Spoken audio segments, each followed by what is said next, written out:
Welcome to the Little Bit of Stone general election husting that we're hosting here this evening. Tonight's event features all 4 candidates standing in the Stone Constituency, and tonight we'll be asking them 20 questions, 10 of which they've seen, 10 of which they haven't seen, and getting their responses.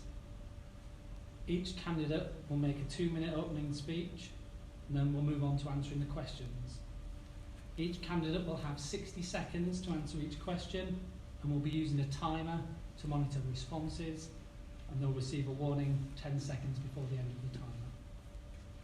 The candidates this evening are sat in alphabetical order by surname, so we're pleased to welcome Tom Adamson from the Green Party, Sir Bill Cash of the Conservative Party and the current Stone MP, Alex Sandiford of the Liberal Democrats, and Mike Stubbs of the Labour Party. Thanks for you all joining tonight. Thank you. Thank you. We'll kick off with Tom Adamson to make his 2-minute speech. Hello, I'm Tom Adamson. I'm your local Green candidate. I'm a Stone resident. I've got my wife, 2 lovely stepdaughters who all live in Stone, 2 grandchildren. I have my brother is a teacher over in Teen. I've got family in the police, in the Staffordshire Police. And I feel upset with the way our democracy has been going, and that is why I put myself forward as a Green candidate. I believe we've got the biggest threat facing humanity, which is the climate crisis. We need to fight this, and this should be our priority. But unfortunately, due to our failure in our democratic system, we've allowed Brexit, mistruths and populist politics to overtake us. And this is why I feel so disgusted, and I have stood up to be counted, to stand up for what I believe is the way we need to be moving forward. As a Stone resident, I put myself forward to be a town councillor as well, and I work with them to try and put on the event and enjoy the Stone community, and which I have been enjoying for since June. And I just believe that we need a change in Stone, and we need a forward-thinking politician and MP to move things forward. Thank you. Thanks, Tom. Okay, Sir Bill? Yes, well, I've been representing Stone since 1997, and I've been a Staffordshire MP since 1984. I'm married with 3 children, and I've had the good fortune to be and had the honour to represent Stone for all that time. As far as I'm concerned, this election has been brought about because we had to get Brexit done. We had a referendum that was decided by an Act of Parliament, and it was passed by 6-1 by the House of Commons, and frankly it's been a horrendous time watching the manner in which the Remainers have been determined to stop Brexit at any price. The fact is that if we get Brexit done, we can then move on. And people fought and died for our democracy, and Brexit is not just about a word, it's about our right to govern ourselves, and that's what we will be doing when we get Brexit done. Then we can move on. Now, the Conservative Party will present a policy in this election, and is already doing so, to maintain a stable economy, low taxation, help businesses, cut taxes, make sure that we have a stable and prudent economy. I accept that climate change is an important issue, but we have to be realistic about it. And I think that the question of increases in taxation, which is going to be the consequence of the Labour Party in particular, is going to be devastating for business, because every penny of public expenditure ultimately comes from private enterprise, which is then reasonably taxed, and then you have the opportunity to provide the public services like the National Health Service, to which we are completely committed, as well as, of course, making sure law and order. Thank you, Sir Bill. Alec? Yeah, good evening. I'm Alex Sandiford, thanks for the introduction, John. I'm the candidate for the Liberal Democrats. I've got 3 children, my wife Roxanne, where I live in Blightbridge and I serve on the parish council. My passion is the social care system.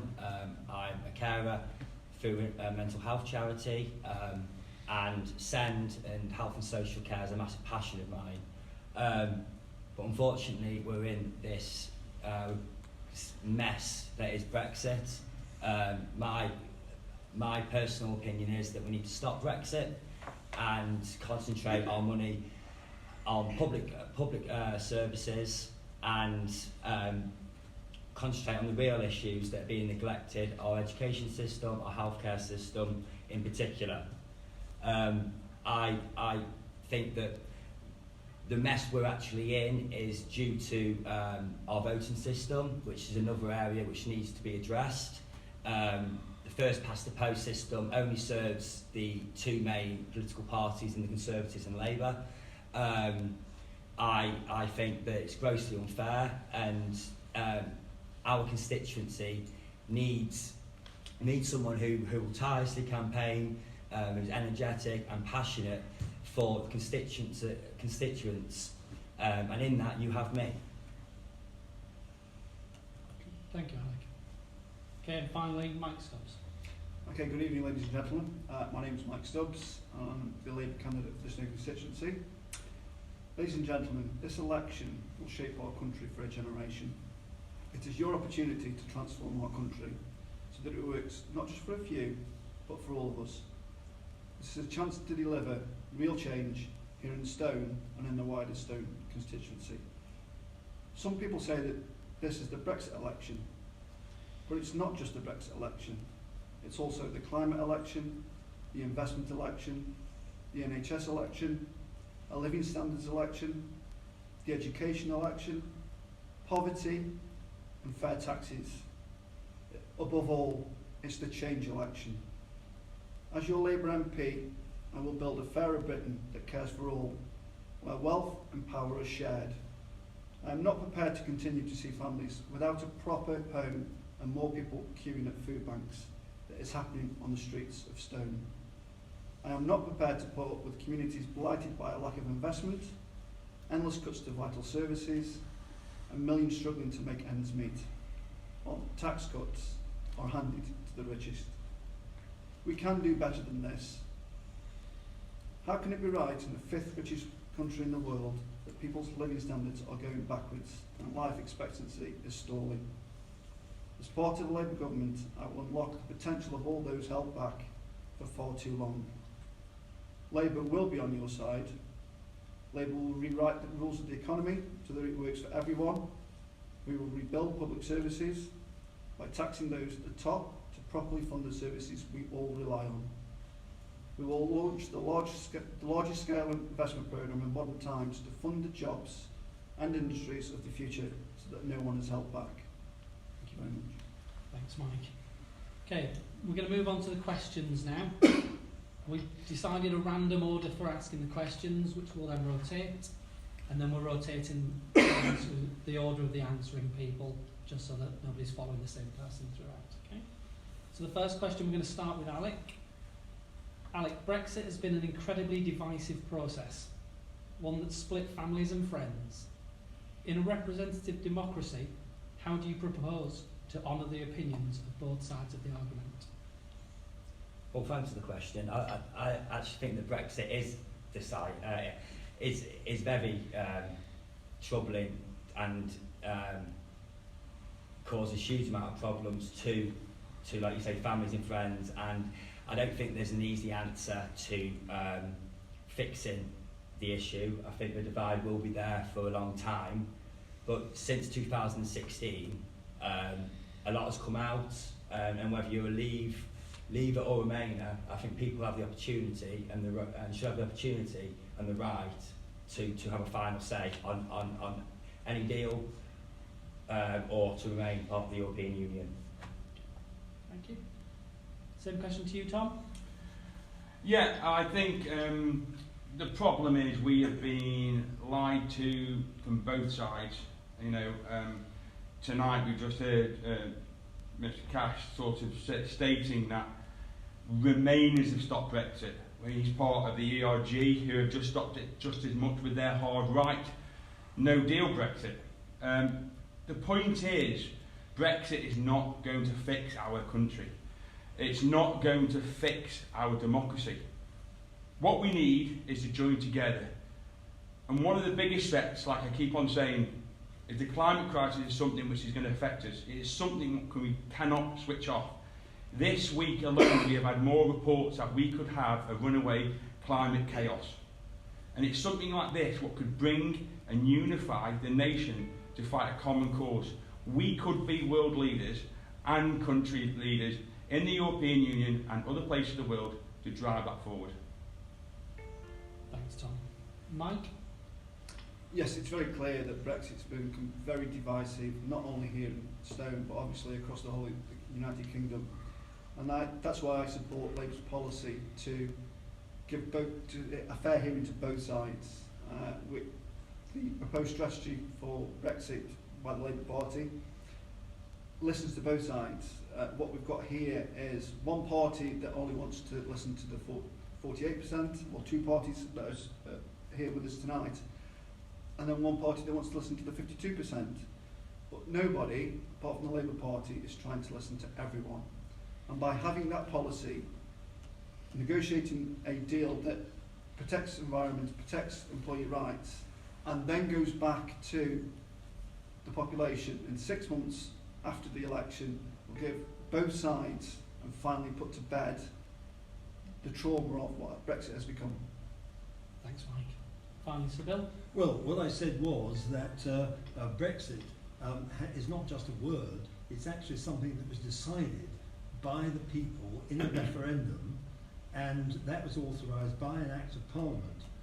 What then happened was that the Labour Party, the Liberal Democrats, the Green Party and the SNP did everything they possibly could to obstruct it.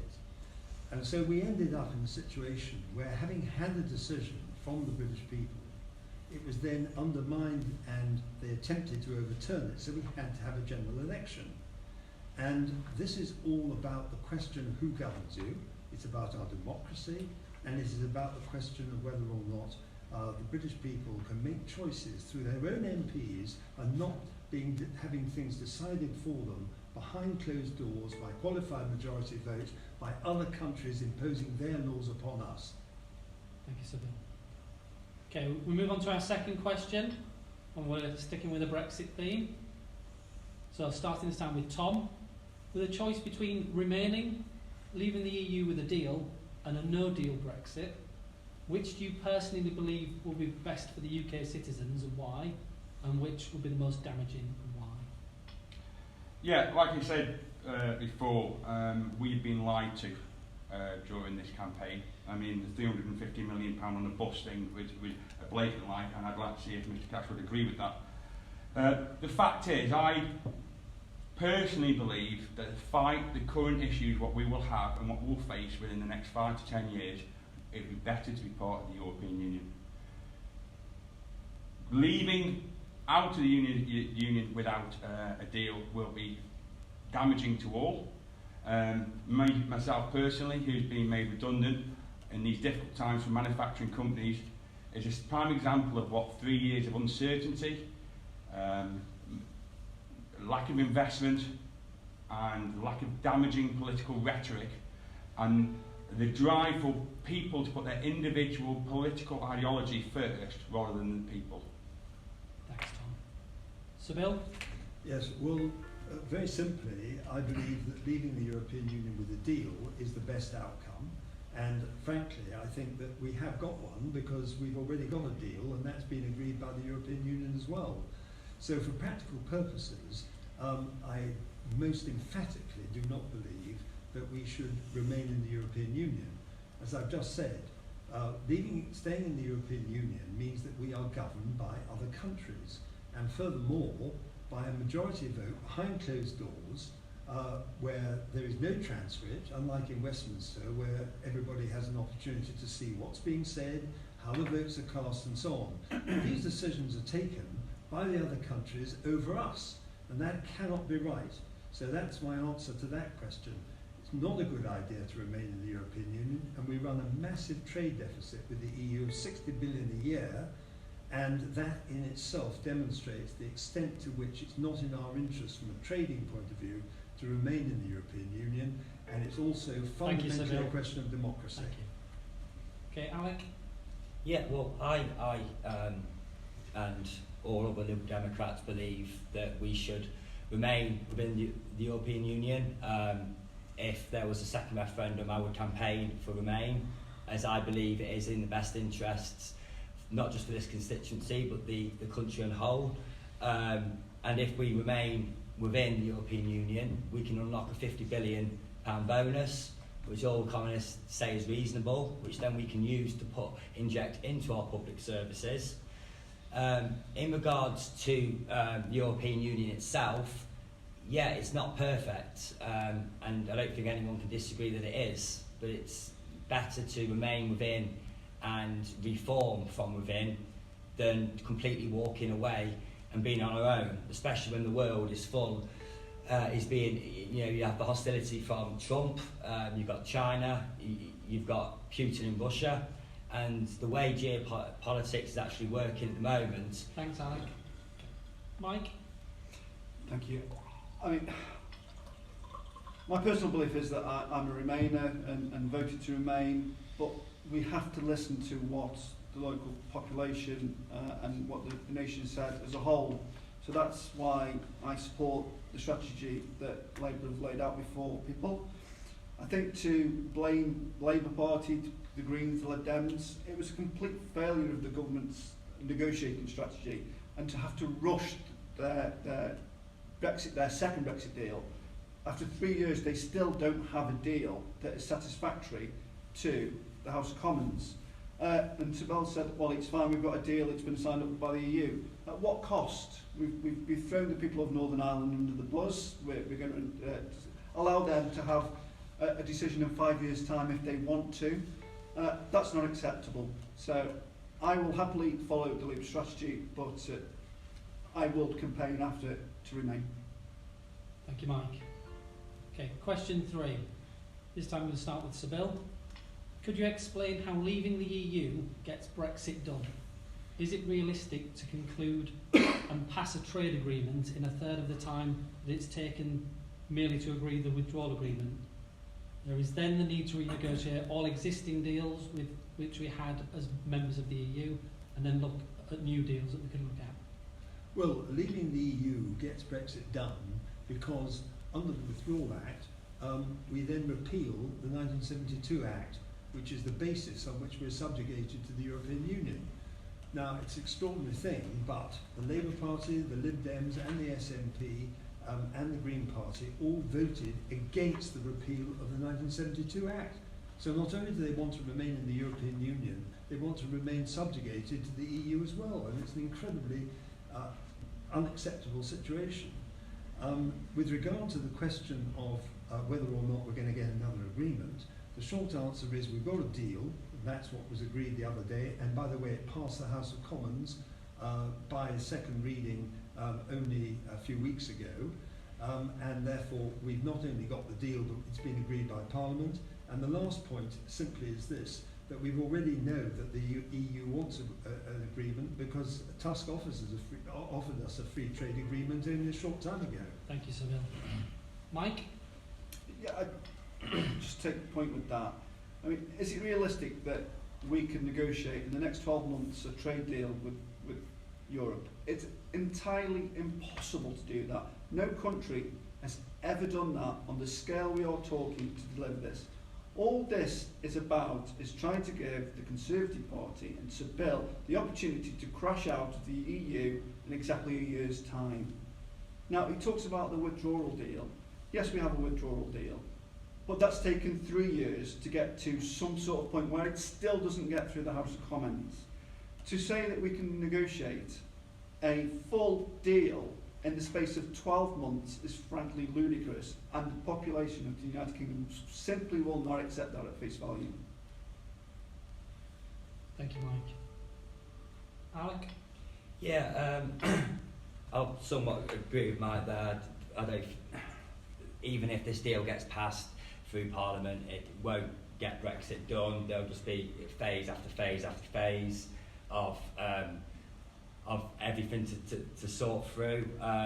In terms of the deal itself, there's no lever out there that can actually agree on a deal. Every lever's got the regulation of the deal. This deal's a rehash of actual Theresa May's deal, but worse, because we're potentially sacrificing our union. And you've got MPs that have consistently voted against Theresa May's deal, who have now voted for this deal, which is worse. So in short, it won't get Brexit done. We'll be stagnated, and we'll be discussing it like this for years to come. So we should stop Brexit and give people the final say. Thank you, Alec. Finally, Tom.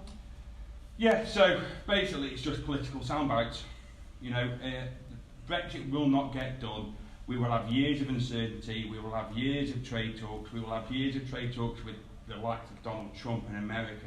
The fact is, the bill did get passed and it should have gone through more scrutiny. But Boris Johnson pulled it out, forcing an election because he wants to try and get a majority so that his hard right part of the party can force through a no-deal Brexit if they want to. That is the fundamental point of it. To try and lie to us and to lie to the public that this is for our greater good is wrong.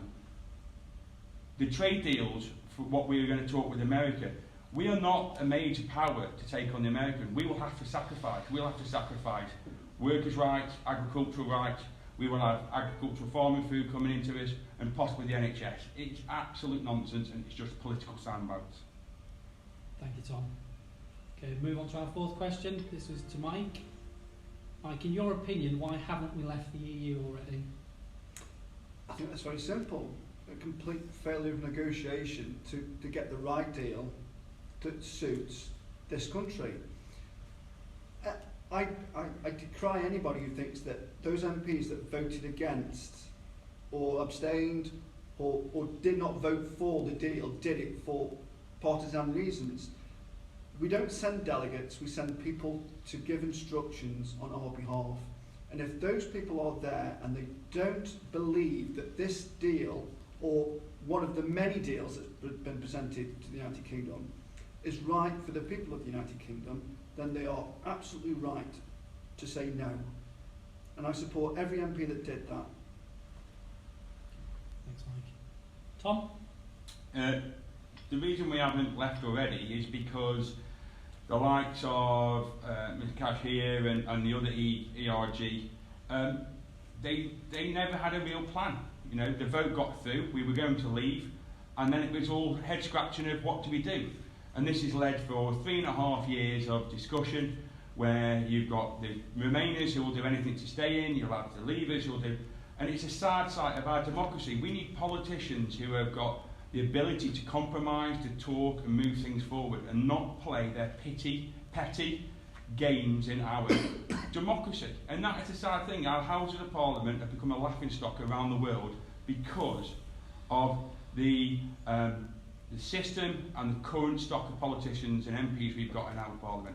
We need to get rid of them, we need to get more Greens in, we need to get more people into that Parliament so that we can discuss and compromise to move things forward. Thanks, Tom. Sybil? Well, very simply, we actually are carrying out the trust given to us by the British people, and by the Act of Parliament that actually said by 6-1 that the decision should be taken by the British people. The British people made the decision, and that has to be completely complied with. Now, why haven't we left the EU already? It's very simple. It's because we had a date which originally was the 29th of March, then it was moved forward to April, all because of the Remainers trying to frustrate the decision of the British people in the referendum. Then it got to the 31st of October, and then what did they do? The same people, the Liberal Democrats, the SNP, the Labour Party, and the Green Party, all together stopped the process, paralysed Parliament, so that we had to have a general election, which we're now having, for that very good reason. Thank you, Sybil. And Alec? Yeah, to the notion that it's all those Remainers out there's fault and to blame for this, I think is a bit bit disingenuous. There's many Leaver MPs out there who consistently voted against Theresa May's deal. That was Brexit, that was leaving. And you had MPs that were consistently scheming to make life difficult for her. Now that just shows that there's no mandate for Brexit, and there's no overall majority for Brexit within Parliament. Now that just shows how the country is probably feeling itself, and that's why we as Liberal Democrats actually argue to give it back to the people and give the people the final say. Thanks, Alec. Okay, our fifth question, we're going to move away from Brexit for now. Is to Alec again, so have a drink, wet those lips. We lost the A&E facilities in Stafford Hospital. What can you do in the next government that ensures investment in hospitals comes up this way? Well, obviously it was unfortunate that A&E was closed in Stafford, and I think there's a huge strain on the healthcare services within the constituency, especially with an ageing population and healthcare provision. It is a mess. I think what we should look at really is by increasing more services within the health and social care system, so that the hospital wards are not clogged up with unnecessary people that can be looked after elsewhere. I think I think Stoke serves the constituency well, and maybe you can look into investment into day centres and such ideas like that. Thanks. And the same question to Sybil. Well, the A&E at Stafford continues to see 800 to 900 patients a week, and it's often regarded as one of the best performing A&Es, meeting the 95% target to see, treat and admit or discharge patients within 4 hours. The bottom line is that it's not operating as effectively as had been hoped for because of the way in which the position of A&E has been over-dominated by people coming quite often to see the A&E people, when quite honestly it would be better if they actually stayed and had their treatment from home, and went to see their GPs. But that is a problem in itself. The bottom line is that in relation to the whole question of the hospital facilities, the Stoke Hospital is now receiving a very significant boost in expenditure. Thanks, Sybil. Okay, Tom? Yeah, all I can say, if you try to get a GP appointment at Mansion House, it's a nightmare. The fact is we have had underfunding of our NHS. That's why, for years of austerity under the Conservative government, our NHS have struggled, and then we have to listen to them talking about how they're going to put 50 new nurses in place, but 19 already exist, and a nonsense what politicians talk about. The fact is, our NHS is being ravaged, and what we need to do is commit to investment. But not just investment in the NHS, we need to invest in other things. We need to make our population more healthier, fitter. Obesity, diabetes is on the rise. The Green New Deal, what the Green Party want to put forward, will improve activity, mobility for the young and the old, and try and stop people putting the pressure onto the NHS. So it's not just about funding the NHS, it's about how can we stop people going to the NHS by fitter lifestyles. Thanks, Tom. And finally, Mike? Yeah, I mean, I find it strange that Sybil can defend the fact that 800 to 900 people going to Stafford A&E is a success. Well, it's a success for those 800 to 900 people, but what about the tens of thousands of people that are made to travel to either Stoke itself during sort of nighttime hours, or even worse, Wolverhampton, which are the 2 nearest A&Es. And to say that, it's the people's fault for overstretching A&E, well, as has already been pointed out, the number of GPs in the United Kingdom has fell year on year for the last 5 years. The number of district nurses that would treat people at home have fell year on year for the last 5 years. So somebody needs to start investing properly in our NHS. That's the only way that things like the failure of A&E services in Stone will ever be fixed. Thanks, Mike. Okay, we're moving on to now question 6, and these next set of questions have been sent in from people who listen to our follow our website or our Facebook pages. So this question's to Tom, and it's from 9 Stone. The UN Secretary General has said the climate crisis is imminent and political leaders have to respond. What would you do as MP to Stone to put pressure on the government to act with the urgency the situation demands? Well, thanks for that question, because it's one of the most important questions on this sheet.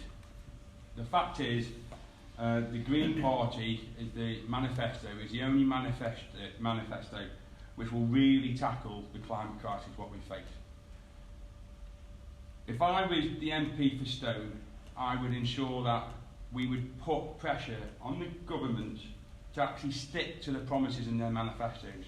Every year in every political debate they will talk about green and how we do it, and they just break every single promise on climate change. As a Green Party member, the MP, we would look to put 10 bills forward into the Parliament, and this will start the revolution what we need and produce the Green New Deal, which if you look in our manifesto and go onto the website, you will see. That is how the Green Party will put pressure and ensure that climate change is top of everybody's priority list. Thank you, Tom. Alec? Yeah, I think that if elected as MP for Stone, I think you have to put massive pressure on and look after the constituency in the area. I also believe that there is a real problem with flooding in the Stone constituency and all over the country. So we need more money in flood investment. We need to look at renewables. We need to look at home installation, and the Conservative government don't seem to acknowledge the urgency of the problems. And you look at Boris Johnson in when we had the floods in Yorkshire and Derbyshire over a month ago, and he just seems completely disattached from the reality and the problems that normal people face. And I think you need someone who is normal to actually push these issues. Thank you, Alec. And Mike? Okay, I mean, this general election may well be the last chance that we can radically change direction on climate change. Because if we don't, we're going to face the threat of a hostile planet, and if not a dying planet. We don't have time to waste. Real change means things like a green industrial revolution. We've done an industrial revolution before. We gave it to the world. There is no reason why we can't do it again. Labour's Green New Deal would be the start of that process, whether it's talking about climate change targets, whether it's talking about onshore wind, whether it's talking about new solar, new tidal, new wave energy, but it's also about the apprenticeships. It's about creating new jobs in that industry. There's no reason to make it a negative. It could absolutely be a positive thing for this country and make us world leaders. Thanks, Mike. And finally, Sybil? Well, we as Conservatives have a legally binding net zero emissions target by 2050, and we are also reducing greenhouse gas emissions by a quarter since taking office in 2010. We've reduced emissions faster than any other G20 country, and we have a proven track record of delivering on climate change. By contrast, the Labour Party's plan for decarbonisation has been called utterly unachievable by the GMB Union, and furthermore, the Institute of Fiscal Studies, which is highly regarded, have actually said that the Labour policies are almost certainly impossible as compared with their assessment of the Conservative policy on climate change as tough and expensive, but feasible and consistent with avoiding most damaging climate change. So we actually are delivering, it's realistic, and I'm afraid to say that the Green parties, the Labour parties and the Lib Dem parties' policies don't work. Okay. question 7 is to Mike. Mike, Matt from Stone wants to know, does your party have plans to improve the public transport provision for Stone? The reduction in local bus services and the current very poor train service are causing a lot of headaches for those who rely on them. Connectivity is one of the most important things, especially given Stone Constituency as a whole. We're all aware that Stone, by landmass, is the biggest constituency in the whole of the whole of the country. And the fact that a Conservative government have cut funding to local government and that a Conservative local council have cut so drastically local connections by removing helping tariffs with local bus firms is absolutely shocking.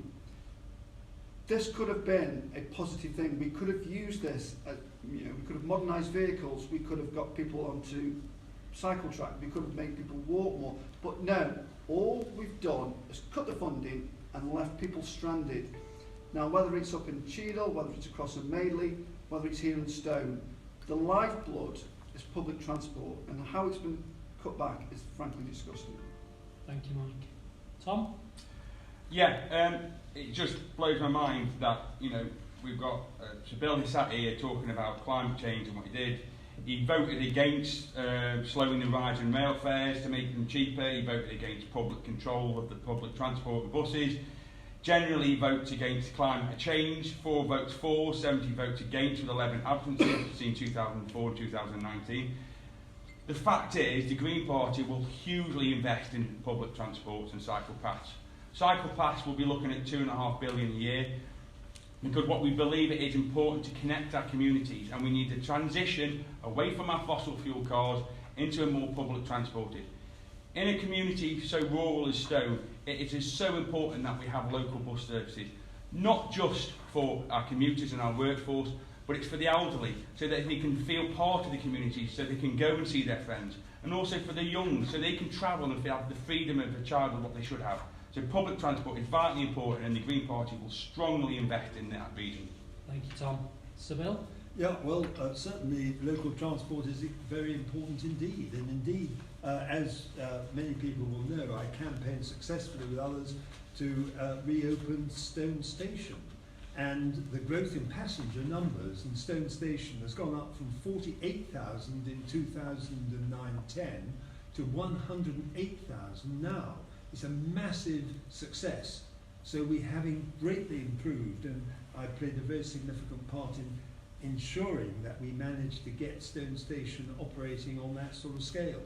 We're also launching a £3.6 billion towns fund, which will help to improve local transport, and we are promising £48 billion on rail modernisation, which is regarded as the biggest rail modernisation programme since Victorian times.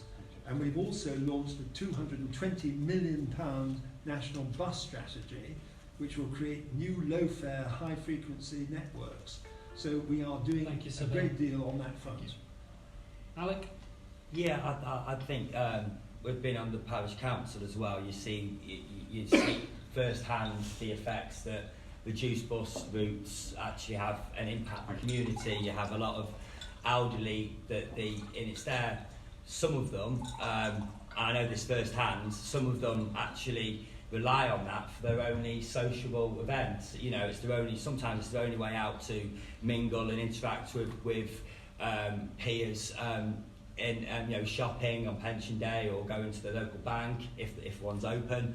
And I think that with the cuts to local authorities, I think that the money needs to be reinvested back in. The Liberal Democrats want £4.5 billion invested to restore all bus routes that have been dropped by local authorities. In terms of trains, I think. Thank you, Alec. Thank you. Okay. Question 8 to Bill. Rob from Chebsey asks, given your track records, how can the general public trust your party to deliver your manifesto promises? Well, we always have done, and in fact, we are doing so now. I mean, for example, on Brexit, That was our policy, and we are delivering it. And the other parties are simply trying to obstruct it, or to reinvent the wheel and to have yet another referendum, or alternatively to stop it altogether, to undermine our democracy, undermine the referendum, undermine not only the votes of the British people in the referendum, but even to reverse their own votes in Parliament and then start voting to obstruct and to prevent Brexit. We perform our manifesto promises, and remember what the Labour Party said at the end of their time in 2010, when Liam Burns said there's no money in the till. I mean, that's the kind of situation you get with Labour.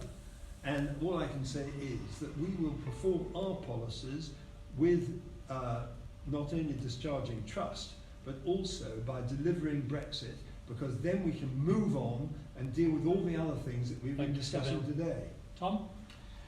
Yeah, I mean, I love the fact that we have the old Labour leftists with no money. I mean, I'm not a Labour fan myself, but, you know, the fact is it was Thatcherite policies and deregulation of the banking system what caused the problem. So whether it was red or blue, it was their fault. The fact is that we have got a Prime Minister who's a known liar. We've got politicians. Tonight we've just heard that you've delivered Brexit. Well, I'm sorry, the first few questions quite clearly said we haven't. The fact is you can't trust many of these political parties because they will give you the soundbites you want to hear. The Green Party realise, they understand the science, that we need to change. We haven't got a choice on this. We have to change what we are doing. The UN, the scientists are saying we have to change what we do as a country, as an economy, to keep ourselves safe and keep this country safe for our future generations. So you can only trust the Green Party to deliver on climate change. Thanks, Tom. Alec? Yeah, I think that the whole idea of trust gets thrown around quite loosely, and I think the Liberal Democrats are the only party that's been honest with people and upfront with people in terms of Brexit and the impact that Brexit will have. I think you've got two leaders in Corbyn and Johnson that the public are put off by with their lying and their refusal to actually apologise when they actually get things wrong. Now, the Liberal Democrats and Joe Swinson, we've apologised for the mistakes during the coalition, and we Joe Swinson has apologised for the coalition. We did make mistakes and we've apologised. I would like to see more honesty from other political parties, and in particular from Boris Johnson and Jeremy Corbyn. Thanks, Alec. Finally, Mike? Yeah, just to pick you up, Mike. I mean, I don't think there is a trust issue with Jeremy Corbyn at all. I think there's a right-wing press attack on the gentleman. Whether he's right or wrong, that's one question, but is he lying? No. Now, if we look at Boris Johnson, for example, this is a man who's lost his job, not once, but twice, for lying. Once within his private jobs and once within government. The fact that this man is the head of this country is sickening. You know, he talks about the NHS and saving the NHS. There's 4.4 million people in England waiting for an operation. That's double what it was 5 years ago. You can't trust him with education. You know, they've overseen cuts of £3 billion. Okay, they are not delivering what they say are they're delivering. The facts are there, people just need to see them. Thank you, Mike. Okay, our ninth question is to Alec, and it's from Sue in Stone.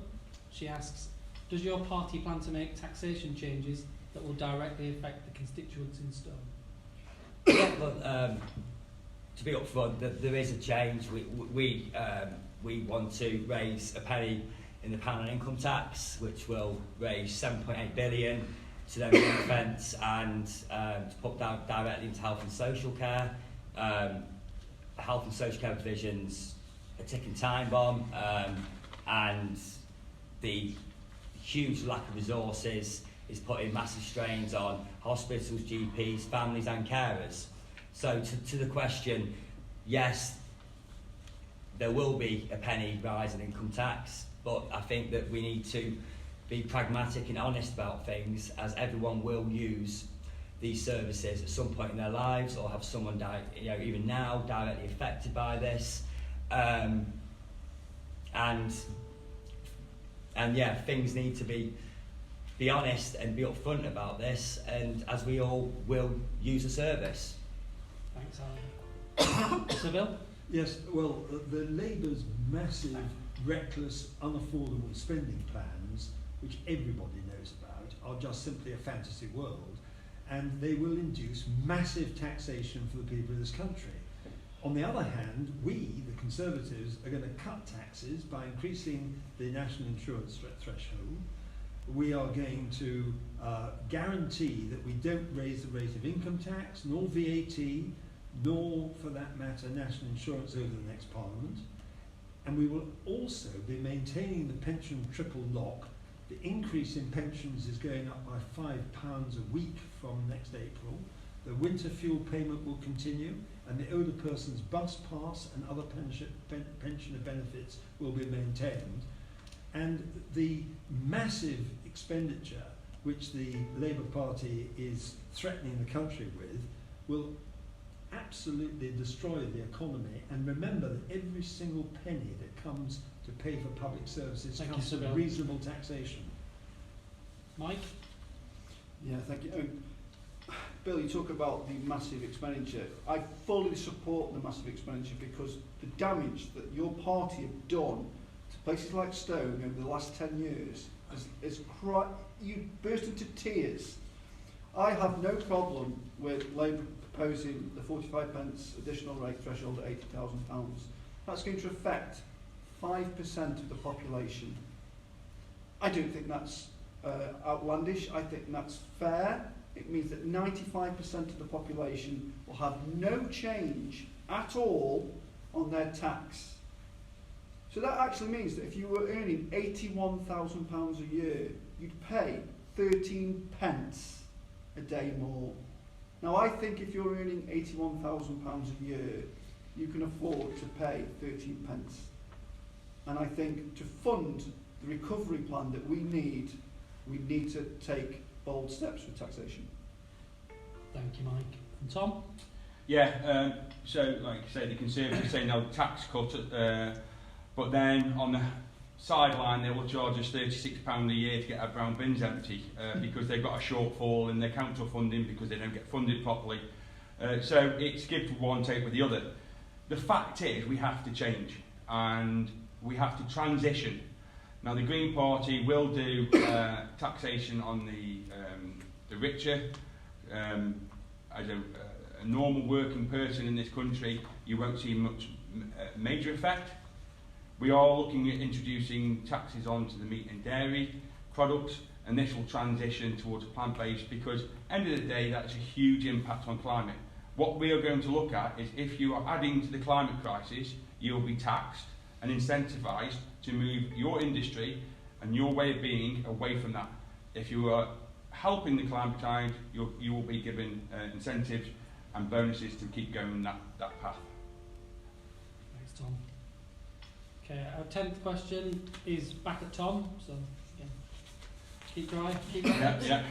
Daniel from Yarnfield asks, to truly benefit your constituents, how important is it to live within the constituency? Well, considering I think I'm the only one who lives in the constituency, I think it is vitally important that we live in the constituency. I love being in part of Stone, and the thing is what's important is I use the roads, I use the services, I use the shops, I use the doctors. So I understand the issues. I like the fact that I will be local to the people, the public. I like the fact that I will most probably still be doing a Sunday shop if I'm not down in London or where else, doing my weekly shop with Morrison's. And I have family all dotted around this constituency, and I want to be part of it and to continue to visit round, because I strongly believe, my parents met in Stone at the Crown Hotel, and if it wasn't for that place I wouldn't be here today. So I've got a strong passion and a strong will to fight for this constituency because I feel like I belong here. Thanks, Tom. Mike? Absolutely agree. I think it's imperative that you live in the constituency. I've already made the pledge that should I be successful, that I will immediately move into the area. I can point out that I'm not a parachute candidate. I come from Stoke-on-Trent, 17 miles away. It's actually less than the current MP to Stone. So I'd like to think that, yes, people do need to realise that it is very important that you live and work with and see all members. Now, whether it's here in Stone, whether it's in Cheadle, whether it's in Eccleshall, whether it's in Madeley, it's imperative that you know the population that you are representing, and the only way you can do that is being part of that community, and I would actually absolutely pledge to do that if I'm selected. Thank you, Mike. Sybil? Yes, well, I live very near the constituency and I'm in and out the whole time. I've been representing this area since 1997, and before that Stafford, which included half this constituency as well. So for practical purposes, many of the constituents in this constituency have had me as their Member of Parliament for a very long period of time, and I've lived near the constituency. I'm in and out the whole time. I have regular surgeries and I deal with thousands of letters every year, and basically I'm totally integrated into this wonderful constituency which I love and which I fought for over all these years. Thank you, Sybil. And Alec? Yeah, I think that you need to be local. I think you need to at least know the area or have links to the area. I live in Blythebridge, which is actually part of the constituency. Well, it's a large constituency, so it's probably people do forget. But in saying that, it's that big, you can be local. You can say you're local in one part and then you're not in another. So anyway, but yeah, and I think you need to have the links locally. I think you need to know the issues, what's going on. You need to understand the strain of what people and what they're going through and the issues that are affecting them. And from living amongst the community and knowing people and having family links and work links, that you actually realise that you share the same problems. So having that integration and local knowledge gives you a great insight in how to deal with these issues. Thanks, Alec. That concludes our first 10 questions. We're going to take a short comfort break for 5 minutes, and then we'll come back with the 10 questions that the candidates haven't seen. So come back soon. Thanks for coming back to us. It's the first 10 questions out of the way. We're now going to move on to the next 10 questions that none of the candidates have seen, using the same format as before. So, starting with Sybil, Russell from Stone asks, what top 3 commitments will each candidate make to deliver for the local area over the course of the next 3 to 6 months if their party wins the election? Well, first of all, to make sure that Brexit gets done. I think that is absolutely essential for all the reasons I've already given. Secondly, to make sure that we have a prudent and safe, stable economy with reasonable and low taxation so that people can benefit from the money that they earn.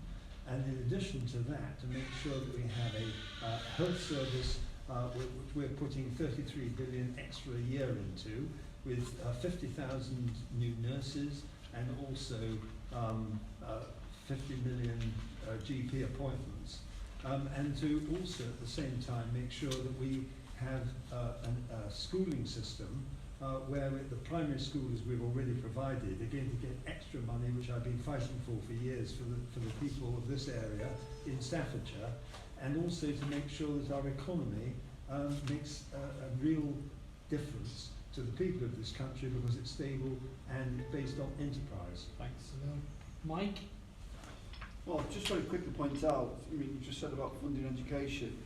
There's one of your schools within your constituency has got a £104,000 shortfall next year, which is a loss of £458. So to say the fact that the Tories are actually going to fund education, well, the budgets for next year will have been published, so that's not going to change. Personally, the main 3 things for me, I think in a rural constituency like this, delivering free and fast broadband for all is very important. Connectivity, as I've said, whether it's buses or broadband, is essential for an area like this. Boosting family living standards is also key. standards of living is actually falling across the country, and we need to make sure that everybody is lifted up, and we don't let people, we're not pulling people down, we're pulling people up. And thirdly, to invest in jobs and communities for the green and industrial revolution. Thanks, Mike. Alec? Yeah, the Liberal Democrat want to remain part of the EU, so there'll be a 50 million main bonus we can pump into public services. We want to tackle the climate emergency by making 80% of our electricity from renewables. We want to have more teachers in classrooms, so we pledge 20,000 more teachers, and we want to give everyone the best start in life, and by giving every adult the chance to have free childcare for 9 months above, and transform mental health by ring fencing the money and pumping it straight back into direct services. Me personally, I think that my priorities for Stone are is SEND and health and social care. I think it's a massive issue, and it's massively personal to me. I think SEND funding is completely underfunded, and there's parents and families out there that literally despair and are in crisis, and it needs to stop. Thanks, Alec. And finally, Tom? So my number one bit would be the public transport. I think we've lost too many bus routes around Stone and the surrounding areas, and we need to get back, and we need to start transitioning from our cars and getting onto the public transport network. And one of the things that would fund this is scrapping of HS2. It's an absolute disgrace that the Conservative government are pushing ahead with HS2 and the damage what that will cause. So that would be one of the big points I will put. The second one is to improve the GP services of Stone and other rural communities. By improving the infrastructure. We've been overdeveloped due to the lack of funding from the Conservative government. Our council has had to allow developers to build our properties so they can get funding to keep our services going. And part of that, I would change the planning as well, so that all planning will be green, carbon net zero efficient homes, solar panels and heat pumps, and we'll start to transition and start creating a Green New Deal for this area. That's what I would do. Thanks, Tom. Okay, our 12th question goes to Mike. Graeme asks, the roads around Stone, including the A34, no longer seem fit for purpose with the volume of traffic they are required to handle. This is particularly bad when the M6 is closed due to accidents or the smart motorway upgrades.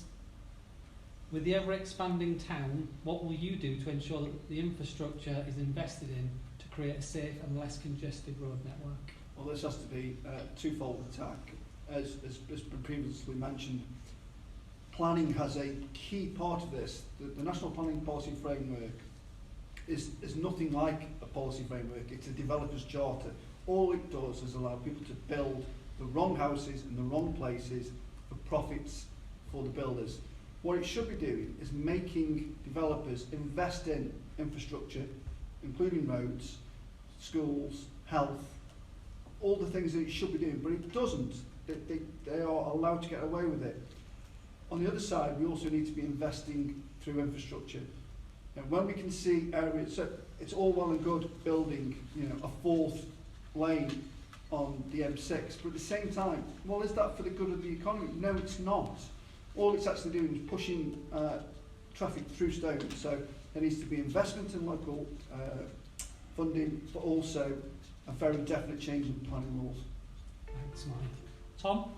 Yeah, so like I said in the previous question, we need to start transitioning away from the car and moving towards public transport. So we need to reduce the amount of cars on the roads to start off with. The other point is that we have got no safe cycle paths, walkways for our school children to travel and commute to schools. So around Stone, I would be looking at introducing a network of safe, away from traffic, cycle paths and walkways, and try and reduce a lot of the things that happen in Stone is in turn times. I mean, I use the roads on a daily basis because I live in this area. I commute to the business parks around Stone, and it's amazing in the summer holidays how easy it is to commute around Stone, but then when the school traffic gets back, it ramps up and it can get very congested.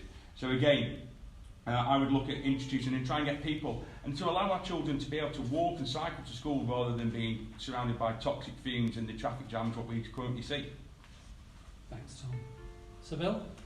Well, as far as the infrastructure is concerned, as well everybody well knows, been opposed to HS2, but that's been actually a policy which has been promoted by the Labour Party and by the Liberal Democrats. It's in their manifestos, they're in favour of it.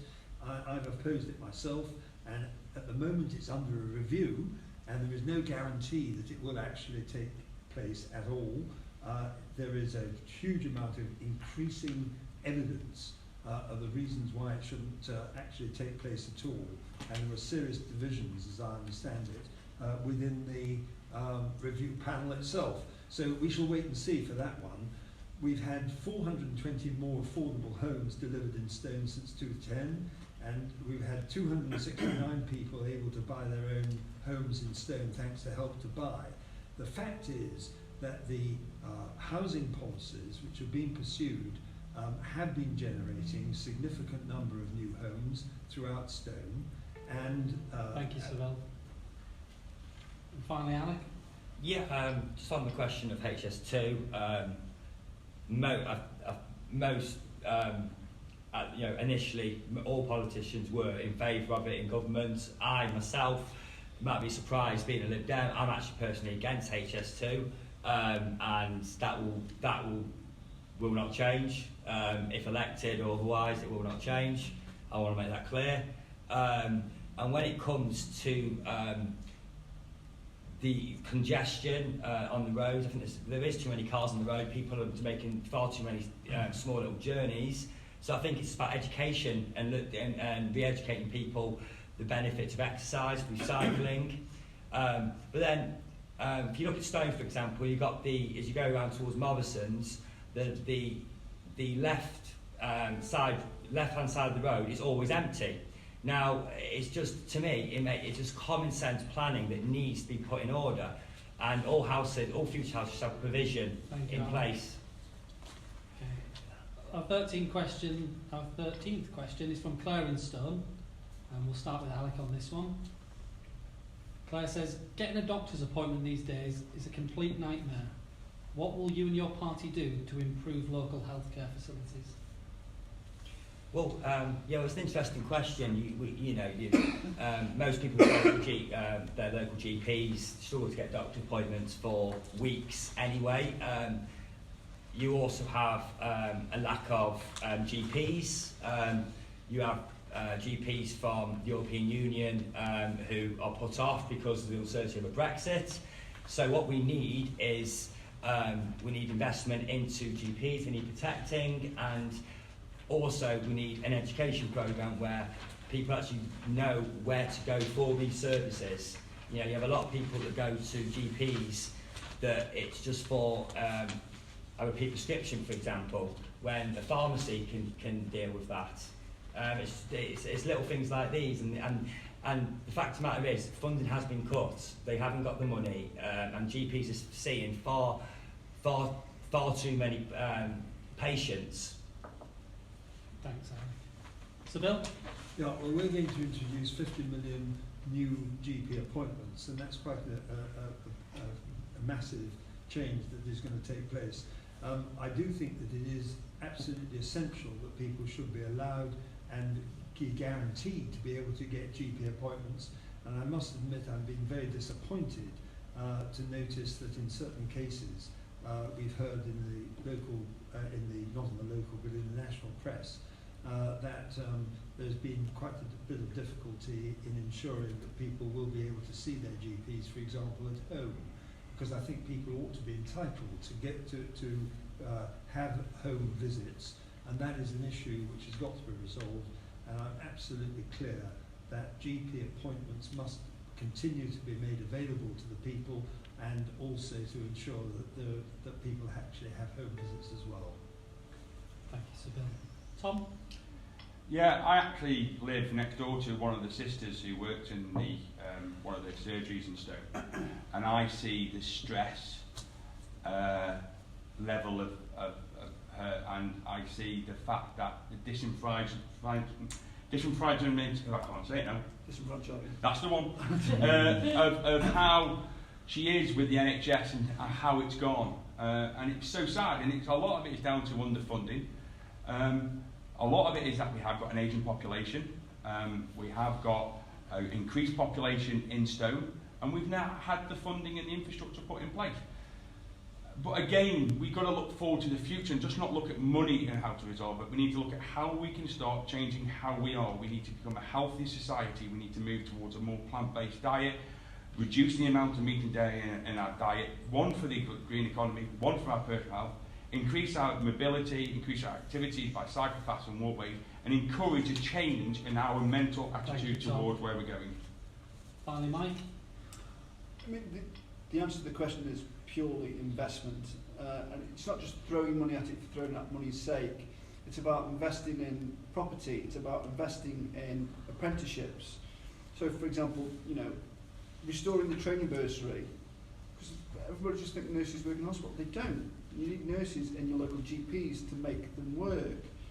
You know, expanding GP training places to 5,000 would create 27,000 appointments. Now, that's not going to happen overnight, but nothing's going to happen overnight. If we go down the Conservative route of blocking, you know, free movement, then there'll be no doctors coming into this. So we'll need to start investing in our own.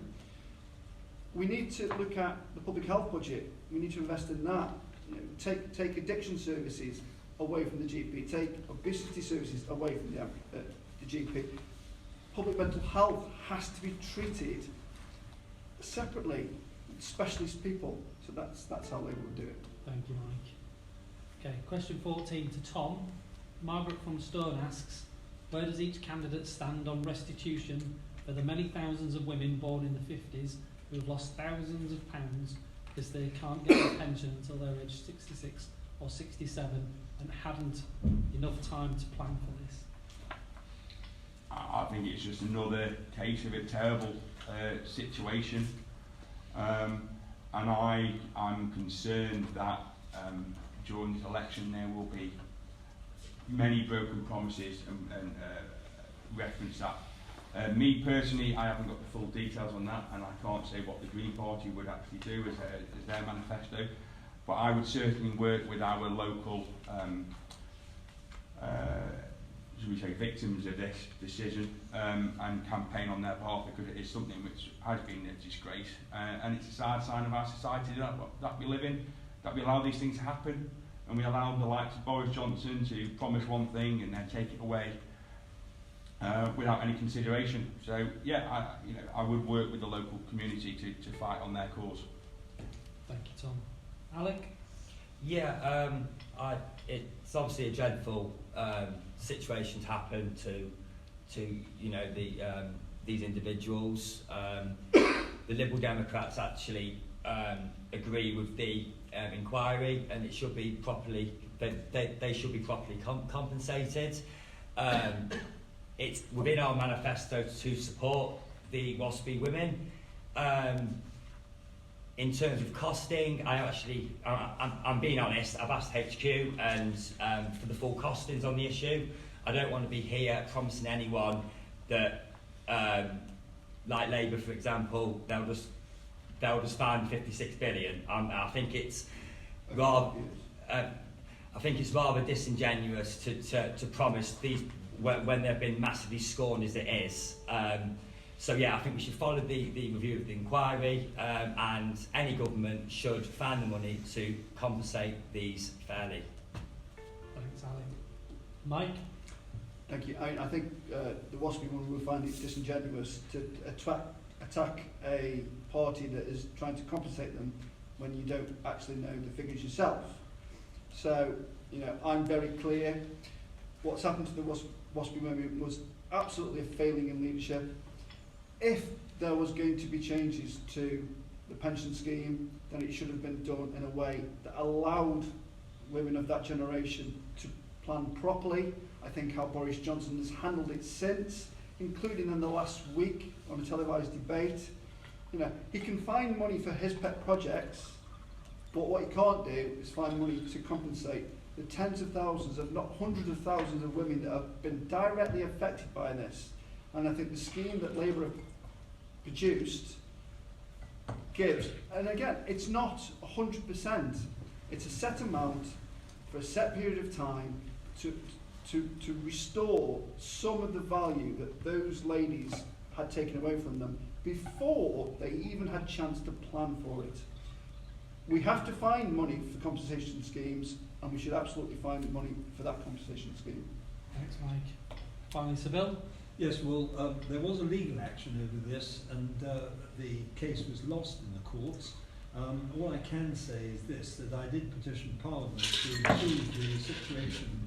I did petition, present a petition in Parliament on behalf of the WASPI women, and in fact, I believe that there needs to be a review.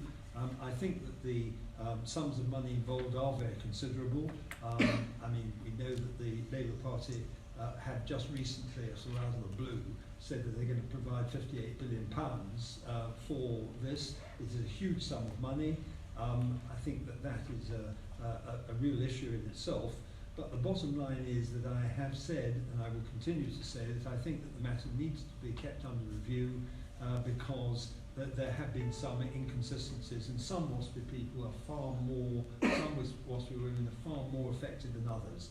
So there may be a case for a review, which I'm pressing and have done so in the past. Okay. Question 15, back at Sybil. Andrew from Stone asks, HS2 will cause significant disruption in Stone and the wider constituency, particularly by putting the rail hub outside Stone at Yarnfield. What will you do about HS2, and how, as our Stone MP, can you leverage your influence to stop it coming to Stone? I have done every single occasion, at every single opportunity, right from the beginning. This whole concept of HS2 I've been opposed to. It's a massive white elephant. I have no time for it. I've had my own specific debate on my own terms in Parliament to oppose it, and I have done everything possible to help all my constituents affected by it, both in Parliament by supporting their petitions, but also throughout the discussions that I've had with the absolutely first-class opponents, local opponents of HS2 in this area, but also in the north of my constituency. So I am completely against HS2. It's now, I believe, possibly going to get to an even greater sum than the 80 billion, which is currently being forecast, which is nearly twice what it was originally intended to cost. Thank you, Sybil. Tom? Yeah, it's nice to hear Sybil sort of criticising it, but ultimately it's his party who's going to be driving it through. And the sad thing is, if you look at the statistics of some of the documentations what the Railhead Crisis Group have put together, you know, Yarnfield Lane, you could be looking at over 2,500 lorries, HGVs a day going up that. It's absolutely ridiculous and it's unworkable. Unfortunately, the Railhead Crisis Group, when they went down, they were treated with disdain in the committee meetings down at the House of Parliament. I've forgotten the name of the chair. It was an absolute disgrace. The fact is, local communities are not listening. It is a showcase for a political party to drive it through, and it will bring no benefit to us. I spoke to a guy from HS2. It would give you, I think, 14 minutes extra time from Stafford to London. Completely pointless. It should be invested in railways and electrification going east to west. Thanks, Tom. Alec? Yeah, like I said previously, I'm personally against HS2 and will always stand by that. I'm not going to change my mind on that. I think it's actually a deeply unpopular project within most parties now, actually. And like Bill said, it is under review, and I won't be surprised if it actually gets scrapped. It's spiralling out. It needs, at the very least, it needs restructuring financially because it's hemorrhaging money and there's lack of organisation. But like I said, it is under review, and I think it will end up in the bin. Thanks, Alan. Mike? Well, thank you. I mean, it gives me an opportunity to refute something that Bill said earlier. The Labour Party doesn't fully support HS2. It supports Phase 1, and actually fully supports your own government's review into the continuation of that. So to say that we support a full HS2 is incorrect. I mean, it's probably the first time tonight that the whole panel's agreed. I think HS2 is a white elephant. I think all it is a means of getting people from the Midlands and from the North to work in London. And what it actually does is, again, benefits the south, at the cost of the north. The fact that there isn't a single station planned for Staffordshire, a proper station that is in itself shocking at what it's doing to the north. So any thought that it benefits the people of Stone Constituency is a pipe dream, and I'd vote against it. Thanks, Mike. Okay. Question 16, back at you, Mike. I'll take a sip if you need to take a sip. Eleanor from Stone asks, what are the candidates' views on the documents released regarding talks about the NHS and US deals regarding medication patents and the long-term costs to the NHS? I think the documents speak for themselves. We've all seen what some of the right-wing press have tried to say this morning. These documents have been out on Reddit and various websites for a month. It's the fact that they've only just been picked up. The Labour Party picked them up. Nobody is disagreeing with anything within those documents. Nobody. The Department of Health, the Health Minister, nobody is disagreeing with anything that's in those reports. And if people take the time to read those reports, they can see that the first thing that the Americans want to discuss in a trade deal is pharmaceuticals. Pharmaceuticals make up a huge percentage of the NHS budget. So for them to turn around today, Donald Trump to say today that there will be they don't want to even touch it on a silver platter, while somebody is being untruthful. Thanks, Mike. Tom? Yeah, previously, Sir Bill's talked about shady EU meetings. What about the shady Conservative backroom meetings to talk about what could be sold at the NHS and the drug prices? Coming back down to trust as well. I mean, you've got Donald Trump, which is Boris Johnson, our own mini Donald Trump. And you've got Donald Trump who said today that he didn't even mention it, he doesn't know where it came from, even though he said with Theresa May that the NHS was going to be on the table. He started the rumour, and now he's denying that he even never did it. So how can we trust these people? How can we trust Boris Johnson to say, no, it's not going to be on the table? Are we just going to say, yes, we trust you? It's absolute nonsense. The fact is, when it comes to trade agreements after post-Brexit, when it's really a complete disaster, anything will be put on the table to try and appease the Americans. Thanks, Tom. Seville? Well, I mean, the NHS is not for sale, it's not on the table. Trump has made that clear, and in fact, a lot of this discussion is actually based on something, if it were to be true, which I don't believe it is, which was actually being discussed during the Theresa May administration, not the Boris Johnson one. And Boris has made it absolutely crystal clear that the NHS is not on the table and is not for sale. And that's the position. And these stories that have emerged in the press today do need to be very carefully looked into, because there is some evidence that there may be some fake news here. What's Donald Trump anyway? Yeah. Thanks, Seville. Alec?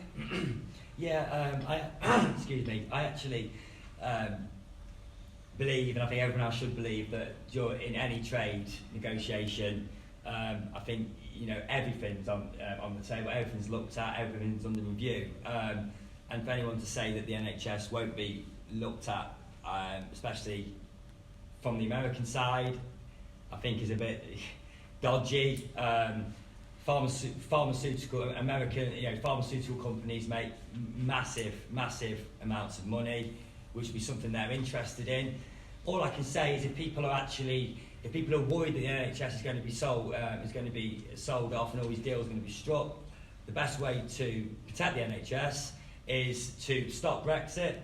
Let's give it back to the people for a final say, vote Remain and protect our NHS. Thanks, Alec. Okay, question 17, back to Alec again. Ian from Tittensor asks, what will your party do to reintroduce local policing throughout the UK? Police stations are closing and over 20,000 police officers have disappeared from the streets in the last decade. Yeah, well, it's a good question. Crime's on the rise nationally everywhere. If you look at London, for example, with the stabbings and the gun knife crime, it's a massive issue, and the police have been underfunded, and they've had police officers cut. And it's hard to actually see many police around just doing patrols these days, especially in rural communities, which our constituency is. I think we need investment into community policing, and we need more community police officers on the streets to be visible, and the Liberal Democrats will invest into community policing and make the community safer with having a visual presence on the streets. Thanks, Alec. So, Bill?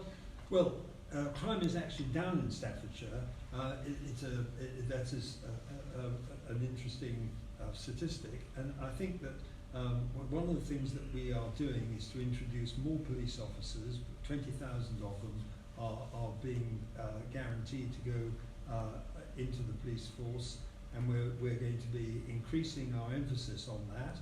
Knife crime, and we know what a terrible, terrible tragedy we've just witnessed in relation to this, and I actually, of course, can remember what happened to the policeman in the House of Commons, and of course we've had other instances of the same kind, and we are making absolutely certain that the whole of this knife crime situation is brought under control, and indeed people are going to be in court within a week when they're found in possession of knives for criminal purposes.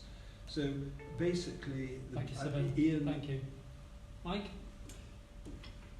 This is about numbers, and it isn't, because it's about individuals. But if you take away 800 police officers, which is what's happened, Staffordshire Police at its peak in the last decade was 2,400 officers. It's now down to 1,600 officers. If you take away 800 people that are not there not only to detect crime, but to stop crime and to reassure the public there are going to be problems. You've also got to look at rural police stations. So Staffordshire currently has 8 police stations, 2 of which are in this constituency for sale, Stone and Appleshaw. So that needs to be looked at. But what the most serious problem here is, if you look at the Police and Crime Commissioner, or the Staffordshire Commissioner as he's now called, he has one of the most expensive offices in the country, whilst he's cutting back 800 officers. How on earth can that be right? Thank you, Mike. Fine. Tom? Yeah, we had a part of the town council, we had a briefing from Staffordshire Police, and I can't remember the exact numbers, but basically Staffordshire community policing has been reduced by about 500 police. We're going to get 250 police back because of the 20,000 increase, so we're still short of 250,000. So, you know, but it's not just the police service which is affecting it. I've got family who are in the police service, and I've got friends who are in the police service, and a lot of their time is spent with mental health and youth issues.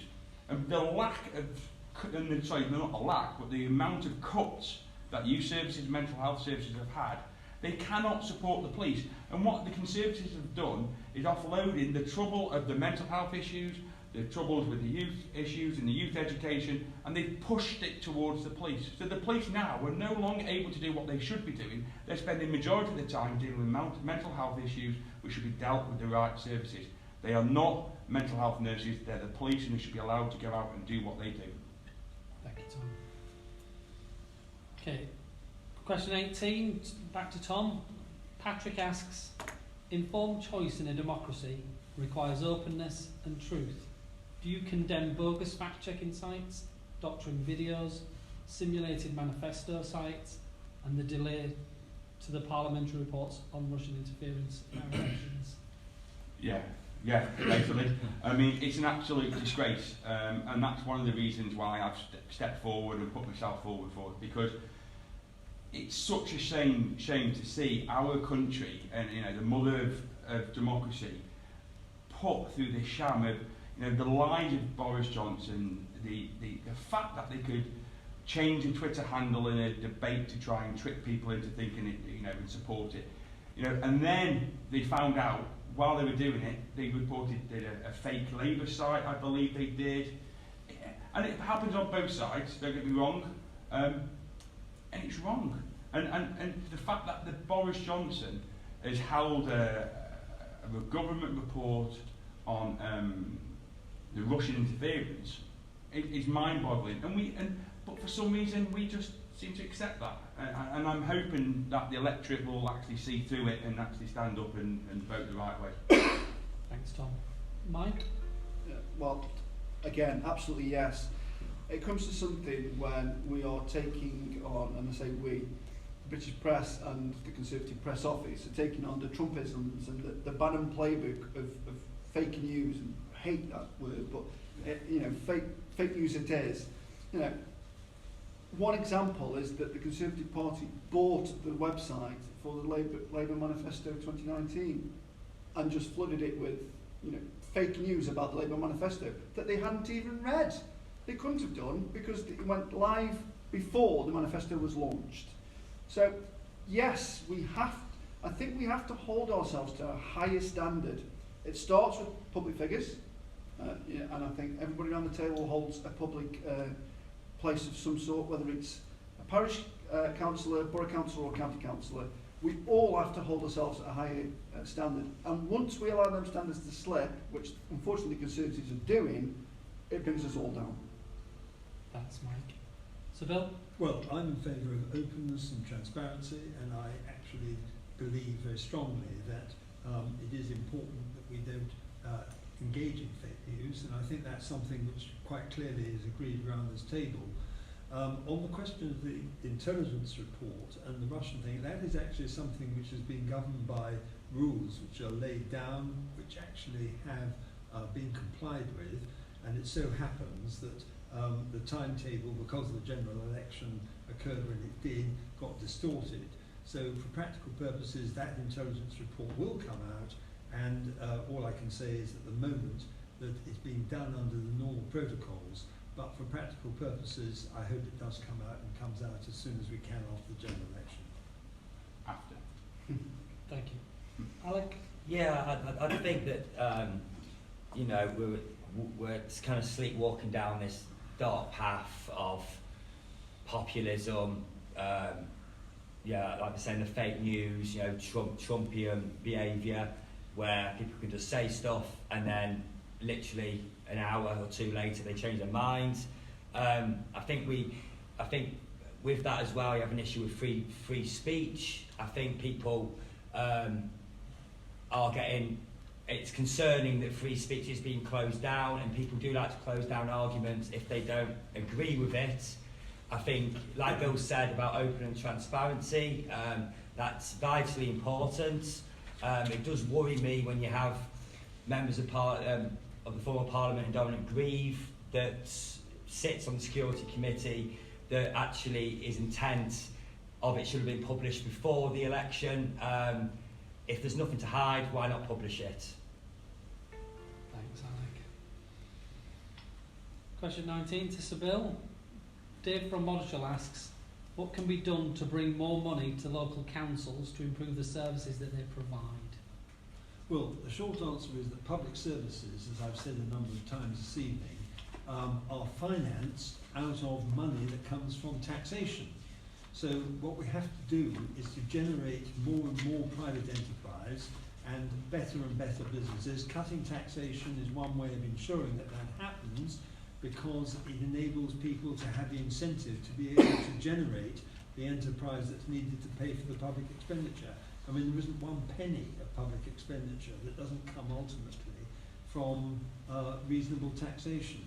So basically, it's about having a free enterprise society, and not by having this massive nationalisation programme which the Labour Party are seeking to impose, which is actually going to cost, according to the CBI, billions of pounds. I think it's 19 billion.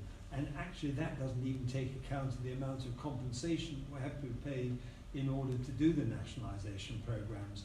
So everything that you see from Labour... Thank you. Mike?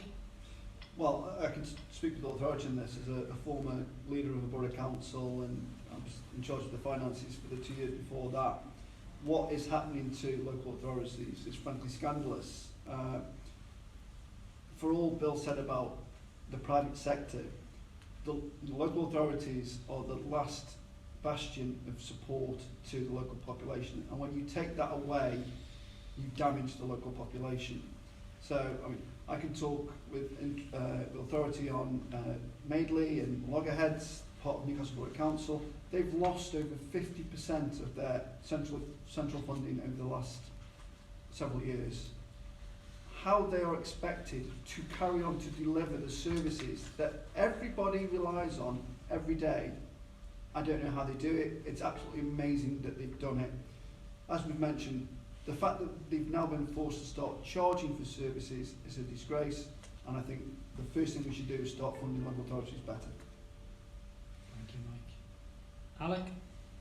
Yeah, I think that we should, there is a funding problem from central government. I think that we need to help the local economy. We need to, in this Liberal policy, we need to scrap business rates, put more scrutiny on the landowners, and restore income tax to 20%. And yeah. Thanks, Alec. Okay, our final question. I'm going to start with Mike on this one.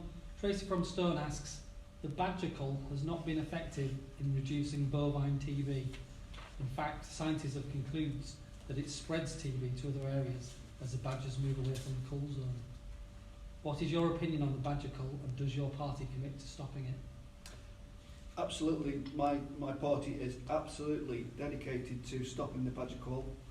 It's actually contained within the environmental manifesto. We smile because a couple of us have had a conversation today with local farmers at the NFU in Stone. They have a different view, but my personal view is that absolutely yes, I support Labour's objective to stop this cull. There are better and more efficient ways to manage these, and it's not just TB, it's various other infections, but yes, we can absolutely do that without a huge scale budget. Thank you. I've just realised I missed Tom out of the last question. Yeah, go on, we'll continue. Apologies. I'm sure they're bored of me speaking. Anyway, Tom, same question to you about the badger cull. Well, what can I say?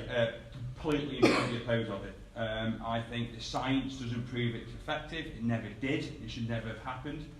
I think the support from most wildlife campaigners would agree with that. I understand the terrible toll what TB can cause on dairy farmers and the fact that whole herds have to be killed. But to blame a badger for all the woes of what's causing that, I think it's a mistruth again, and misled, and it was an easy out, and it was a political soundbite at the cost of thousands of badgers, which under latest reports, I haven't got the statistics with me, but it's a high tolerance of badgers actually died suffering. It wasn't humane. There's no such thing as a humane badger death. It's a lie and it's a fraud, and I think the Conservative government should hang their head in shame for destroying one of our greatest creatures in our wildlife.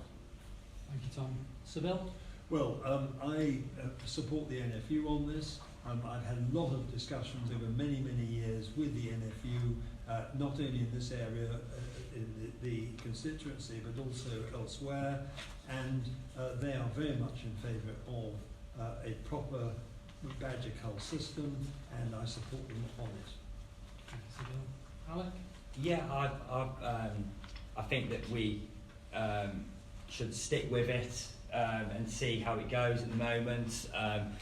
I also agree with Tom, there is some inhumane practices, but the problem is actual TB itself, and that is a huge problem within the farming sector. So really what we should do is look at the TB. TB is a global issue and attack it as a global issue. So let's increase testing. Let's engage with small risk areas initially, so they're in preparation for TB outbreaks. Let's improve engagement between farmers and vets, so they can work in line to actually tackle the issue of TB itself. Thank you. Tom, do you want to go back to answer that previous question? What was the previous question? The previous question was, what can be done to bring more money to local councils to improve the services that they provide? I suppose, because quickly really, it was we talk about the private and the economy, what we currently got, this constant growth economy. We need to change the way we think. You know, we can't continue to grow. We live on a finite planet, so what we need is a sustainable economy and greener industries. But the current model doesn't work. Private sector trickle-down economy policy doesn't work. The money goes to the top and it stays at the top. We currently live in a society where the top 100 CEOs' pay rise over the last 10 years has gone up by 20 to 30%. I believe you'd have to fact check that. You know, and where the average worker has just gone along barely with inflation, in some cases below inflation.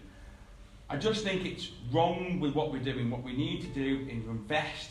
We need to invest in our local community so that they can run the societies they want. Thank you, Tom. Apologies again. It's fine. Okay, finally, we're going to take closing statements. You'll have 2 minutes each, and we'll do this in response to Charles of Hildeston, who says, "Why do you deserve my vote?" So we'll start with Mike. Well, thank you for the question. Put simply, it's time for real change. What we've done for so long is the same old, and it's time to take the opportunity, the once-in-a-generation opportunity, to transform the country and take on vested interest and holding people back. It's also about trust. Can we trust Boris Johnson to deliver a good outcome for everybody? We will take on the vested interests. We will take on the people that are holding us back. This country can't be built pure on the back of private limited companies. There needs to be a balanced approach to the economy. For too long, the big polluters, the financial speculators, the corporate tax dodgers have had a free ride in this country, and it's time to stop that. Labour will start to rebuild the NHS, rebuild schools, and give police the money they need to actually provide the services that we require. Labour will be on the side of renters and workers. Our policies will deliver decent jobs and secure homes, better pay and fairer rents. And we will offer a large-scale, proper house building scheme that is for us all and not for developers. Labour will put wealth and power in the hands of the many, not the few. Conservatives think they're born to rule, but it only rules the privileged few. The choice of this election could not be clearer. Labour is determined to bring a divided country back together, whilst the Tories only seek to divide us. That is why we should vote Labour at this election. Thank you, Mike. Alec? Yeah, thanks, John. Well, it's simply Boris Johnson and Jeremy Corbyn have led their parties and veered off to the extremes. You've got Islamophobia rife within the Conservative Party, you have anti-Semitism rife in the Labour Party, and I just simply demand better. I think that the two-party system has failed, that served us for nearly a century, and I think that self-serving politicians don't have the best interest of heart of their constituents, and I think that needs to stop. I think you need real people that engage with the community, understand what's going on in the community and the issues that affect them. I believe that we need someone that will stand up, that will be held accountable and will not run away from scrutiny, and will fight for a truly inclusive society where you're not held back by the colour of your skin or what class you come from or if you have special needs or you have learning difficulties or physical disabilities. I truly believe in a society that's equal for all. And in me, you will have someone that will fight for your children to get an EHCP, will fight for you to get a doctor's appointment, will fight for you to get that knee replacement when the doctors cancelled your operation 3 or 4 times. And I think that people deserve the chance to vote for someone that really, really does care and is passionate. Thank you, Alec. Sybil? Well, I think it's well known that I'm both independent-minded and also very consistent in my approach, particularly, for example, to Brexit, but also in defence of the freedom of these of the people of this country to be able to govern themselves, from which everything else ultimately depends. And the reality is that under the European Union, we are in a position where governments are subjected, the United Kingdom has been subjected to the European Union, as I said earlier, with laws that are made and imposed upon us by behind closed doors. It is totally undemocratic. So that is the fundamental question, and the whole of this general election has come about because of the paralysis that was created by the Labour Party, by the Lib Dems, and also by the Green Party. They've only got one member, but nonetheless, she did speak up quite a lot about it. And she's very and all I can say is that I disagree with her profoundly on that. But what we do need, as a result of getting back our own self-government, is to enable people to be able to make decisions through the elections, their own choice, their own freedom of choice in the ballot box, to have MPs who then will able to make the laws that are made as a result of the choices made by the British people, for which, as I said earlier, people have fought and died. So it's about stopping the paralysis, getting on with this, and then moving on to creating a stable economy. Unemployment in this constituency is actually running at about 1.7%, and the unemployment rate for the country is the lowest since the 1970s. It's only 3.8%. We want a stable economy with low taxation, and we want to be absolutely clear that we want to look after the elderly and the pensioners, and we've now got a situation where the pensions are going up by £5 in April. In a nutshell, we want to have a stable, prudent and reasonable taxation policy. Finally, Tom. Hello, tonight we've had lots of discussions, taxations and public and Green New Deals, but there's one thing what we haven't talked about, and that's the children of the world who have taken out on their masses because they fear what is coming their way. You know, we are going to be facing a climate crisis like never before, and they know it and they are fearful, and unfortunately none of those children out there have got the right to vote. And I think it's our duty as adults to listen and take their concerns on and actually try and build a society what they want to live in, not just us, but what they want to live in. And they realise that things have got to change. They realise that we cannot continue exploiting the world. We cannot keep on exploiting the Amazon, allowing the sea ices to melt, destroying and burning fossil fuels. Over $1 trillion was given to subsidies for the fossil fuel industry by our world leaders. We have broken every single promise to every single young person on this planet, and we are destroying their future.